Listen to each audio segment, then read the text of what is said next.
காலையில் லேடிஸ்க்கு 10 கை இருந்தாலும் பத்தாதுன்னு தான் சொல்லுவாங்க. இந்த மாதிரி லஞ்ச் பாக்ஸ்லாம் யோசிக்க மாட்டோம். இருந்தாலும் இந்த காலிஃப்ளவர் 65 பிரியாணி ட்ரை பண்ணுங்க.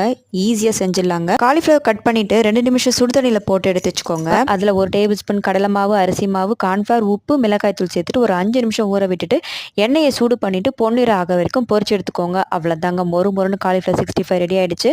இப்போ பிரியாணிக்கு 4 டேபிள் ஸ்பூன் எண்ணெய் விட்டுக்கோங்க. 2 டேபிள் ஸ்பூன் நெய் விட்டுட்டு பிரியாணி மசாலாஸ், 2 பெரிய வெங்காயம், 2 பச்சை மிளகாய் சேர்த்து நல்லா வதக்கினதும் 2 டேபிள் ஸ்பூன் அளவுக்கு இஞ்சி பூண்டு பேஸ்ட் சேர்த்து வதக்கிட்டு 2 தக்காளியும் சேர்த்துக்கோங்க. புளிப்பில்லாத தயிர் 2 டேபிள் ஸ்பூன் சேர்த்துக்கோங்க. தக்காளி வதங்கினதும் 1 டீஸ்பூன் மல்லித்தூள், பிரியாணி மசாலா, காஷ்மீரி சில்லி பவுடர், மிளகாய் தூள், உப்பு சேர்த்து வதக்கிட்டு எண்ணெய் பிரிஞ்சதும் 10 நிமிஷம் ஊற வச்சிருந்த சீரக சம்பா ரைஸ் 1 டம்ளர் சேர்த்துக்கோங்க. 1 டம்ளர் அரிசிக்கு 2 டம்ளர் அளவுக்கு தண்ணி விட்டு தண்ணி நல்லா கொதி வந்ததும் ஃப்ரை பண்ணி வச்சிருந்த 65 இதில் சேர்த்து ப்ரெஷர் குக்கர் மூடி 2 விசில் விட்டு ஸ்டவ் ஆஃப் பண்ணிக்கோங்க. அவ்வளோதாங்க, லஞ்ச் பாக்ஸ்க்கு சூப்பரான காலிஃப்ளவர் 65 பிரியாணி ரெடி ஆயிடுச்சு. செஞ்சு பாருங்க.